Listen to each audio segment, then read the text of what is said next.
just not getting any of that. It's shaky writing at best, but for some reason the show continues to be entertaining, and I do think the Rats of Hamlin thing is building to something.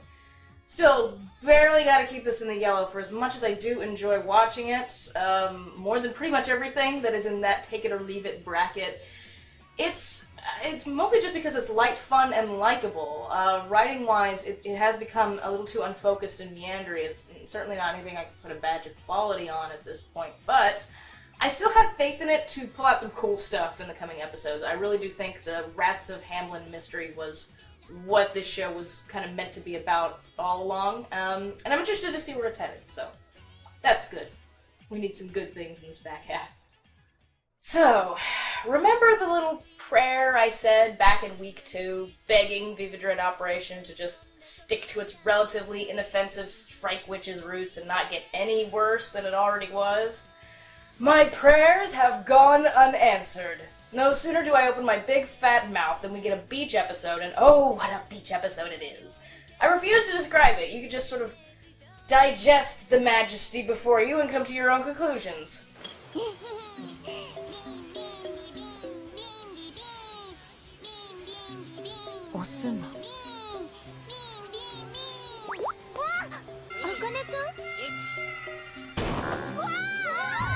20 minutes of that.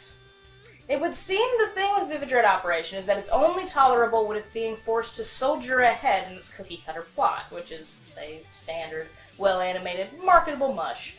The very second you give it any breathing room at all, the moment it pulls away from a core story that forces it to be not awful, Viva Dread Lolly-Bottoms becomes so awful it's hard to really process. It's absolutely incredible. The fan service comes in spurts rather than waves, but it's so horrific and repulsively framed when it does appear that it has completely destroyed my trust in ever accepting this as less awful than it seemed on the surface or than its fans claim. It's mind-bogglingly ghastly at some points, so much so that I can't even say the word mind-bogglingly without mushing it. All I can do to make it through the thing at this juncture is to just laugh to keep from crying. And yet, the most awful thing about Viva Dread Operation is that I still kind of want to finish it. Not by much, mind you. It's quite bad, but apart from the world's worst fake, innocent, creepy fan service stuff and the most paint-by-numbersy plots that you can possibly come up with, the story otherwise is competent. The pacing is nice and quick and frothy. It doesn't have the immense pacing problems that anime usually gets around this stage, and the animation is often weirdly impressive. So, it makes it still more engaging than many of the other winter slogs that are ending. So, I didn't drop it. I really should, but I'm not going to. I mentioned during Sasami-san that I can usually understand, in huge air quotes, the loyal contingent fans that who like really bad shit in some way. And this is one of those times. I get why some people might defend this, and while I won't defend it, it looks like some part of me doesn't want to let it go either, so cuff me, stone me, take away my critic badge.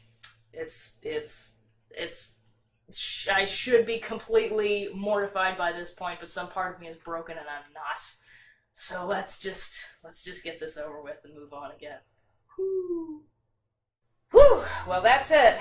Gotta tell you, kinda sucks being so far behind in the derby. Makes keeping track of leaderboard numbers a little hefty since we're so far ahead. Well, once I catch up, it won't be an issue, fingers crossed. In the meantime, it's mailbag time. Longtime fan and friend of the show, Durga, sends us our question this week. Comedy is super subjective. You found Kotora-san funny, but apart from how blisteringly dumb and over the top the first 10 minutes were, I didn't find it particularly. That being said, are there any anime comedies that are normally well-liked that you personally don't care for or really hate? Yup. That is a big yes from me on that question, absolutely.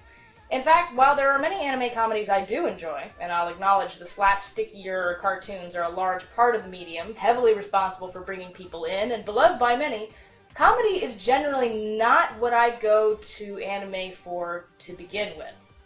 Being raised in the West, my sense of humor can skew a little Western, and there's many styles of humor in anime that don't translate to me so well. If I want to laugh my butt off at something animated, I don't generally pick a Japanese cartoon, I pick an American one. My favorite anime comedies are usually based more on character interaction, warm fuzzies, heartfelt investment as much or more than pure laughs. So I may not be laughing out loud during them, but I can't get the smile off my face. It's that kind of draw. Kotora-san definitely fits that bill, although it's not as strong as my favorite anime in that vein. So with that in mind, the kinds of comedies I don't like should be fairly obvious.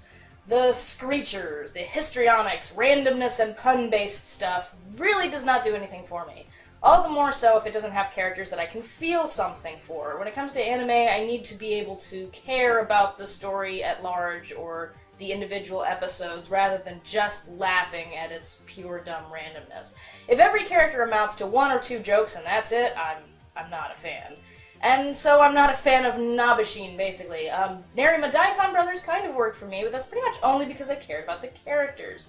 They were given a little more than one joke to go on, but his most popular creation, Excel Saga, which I mentioned in episode 1 of the Derby, is not funny to me, and anime like it are not funny.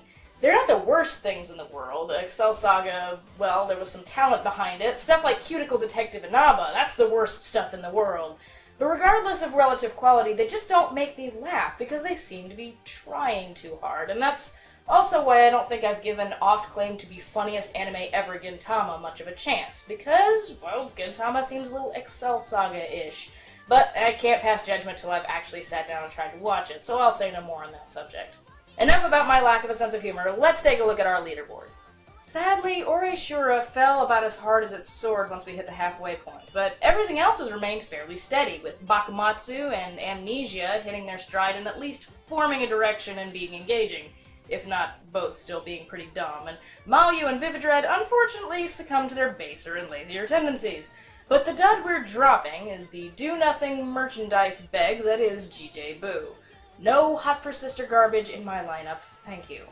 That's the rundown this week, and we'll be back next round with episodes 8 through 10 of the remaining 12 series from the end of winter. But before that, we have the spring season extravaganza, and won't that be intense?